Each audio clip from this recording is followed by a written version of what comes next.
Setelah kita sama-sama tadi Si Abinya jadi biar ini ke Umi sini. Oh, ada. yaitu membaca salawat kepada Rasulullah. Yang kelihatan mukanya di Mudah-mudahan salawat yang kita baca bersama di akhirat memperoleh syafaat dari Nabi kita Muhammad SAW. senderan enak. Hadirin jamaah yang dimuliakan oleh Allah Subhanahu wa taala. Di dalam suatu keterangan, ketika hidup kita ini ingin memperoleh keridhaan dari Allah Subhanahu wa taala, maka caranya bagaimana kita harus memprioritaskan cintanya kepada Allah dan cintanya kepada Nabi Muhammad sallallahu alaihi wasallam. Kita sudah sama-sama berzikir, sudah sama-sama bersolawat kepada Nabi Muhammad. Orang yang membaca salawat satu, segala hajatnya akan dipenuhi sama Allah. Orang yang bersolawat kepada Rasulullah, doanya dikabul sama Allah. Orang yang bersolawat kepada Rasulullah, kalau kita meninggal dunia akan memperoleh daripada husnul khatimah. Dan kelak nanti di akhirat, orang yang bersolawat kepada Nabi Muhammad akan memperoleh syafaat dari Nabi kita Muhammad sallallahu alaihi wasallam. Hadirin jamaah yang dimuliakan oleh Allah, berbicara mengenai tentang khitan, yang mana khitan ini kalau menurut Imam Syafi'i, Imam Maliki, ini adalah sunnah muakkadah, sunnah yang mendekati wajib. Begitupun Imam Hanafi, Imam Hambali sepakat bahwa yang namanya berkhitan itu adalah suatu keharusan bagi kaum laki-laki. Makanya Nabi sampaikan bahwa yang namanya khitan itu sunnah bagi laki-laki tapi mendekati wajib. Bagi perempuan adalah merupakan kehormatan, ya, kemuliaan bagi kaum wanita. Apa manfaat berkhitan jamaah yang dimuliakan oleh Allah? Agar ibadah kita diterima sama Allah. Sebab kalau kita nih ada orang yang sudah akil balik, laki-laki sudah 15 tahun belum dikhitan, maka ada najis pada tubuhnya. Jadi di ujung zakar itu namanya kulfah. Nah, di ujung daripada kulfah itulah banyak yang namanya najis, termasuk ada bakteri di situ. Maka dikhitan, khitan itu bahasa Arab khotana, artinya diputus, ya, dipotong sebagian daripada kulitnya. Supaya apa jamaah rahimakumullah tadi? Supaya ibadah kita ini mencapai kepada keafdalan, kesahihan, diterima sama Allah. Jamaah yang dimuliakan oleh Allah Subhanahu wa taala, tentunya kita semua orang tua berharap agar anak-anaknya menjadi anak-anak yang saleh dan salehah. Ini anak-anak kita nih jamaah rahimakumullah bakal nerusin nih cerita kita.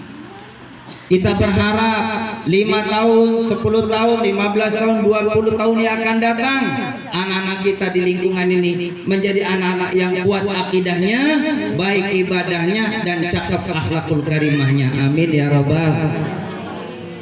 Karena apa jamaah yang dimuliakan oleh Allah Subhanahu wa taala?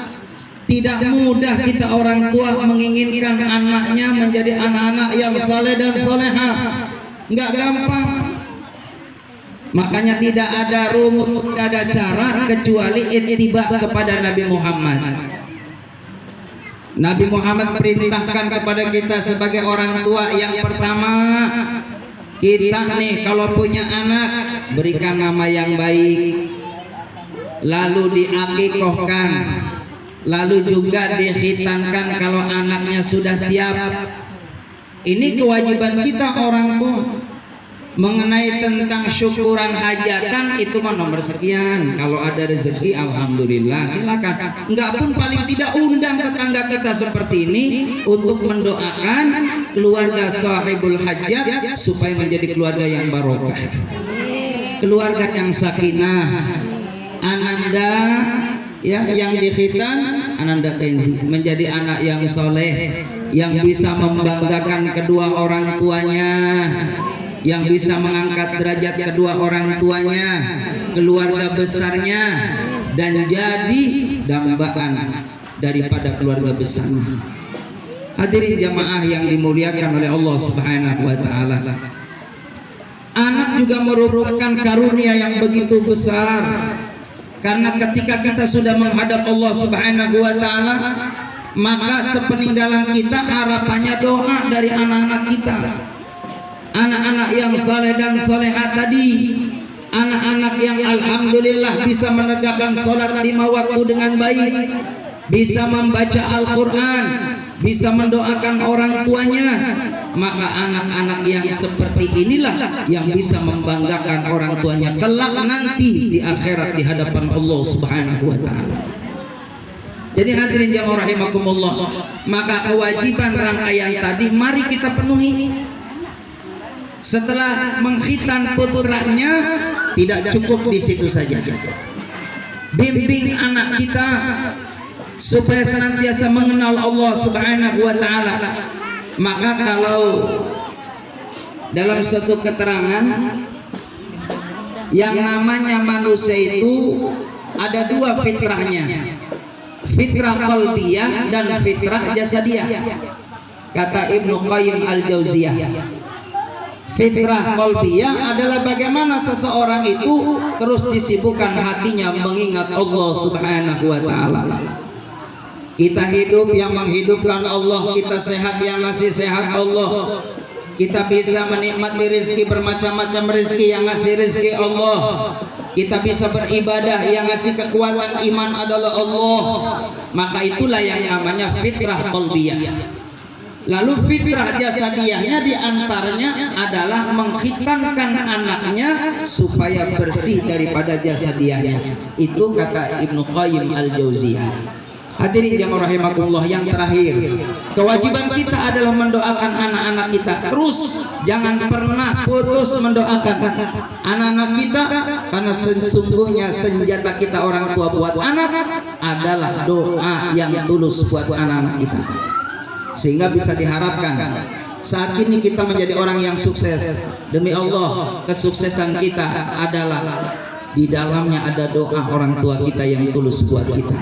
Maka sekarang kita nih yang jadi orang tua, terus doakan anak cucu kita, tetangga-tetangga kita, sahabat-sahabat kita, orang tua kita, semuanya semoga diberikan barokah oleh Allah Subhanahu wa taala. Ala hadhihi niya wa la kulli niyatin salihah wa ila hadratir rasul al-fatihah.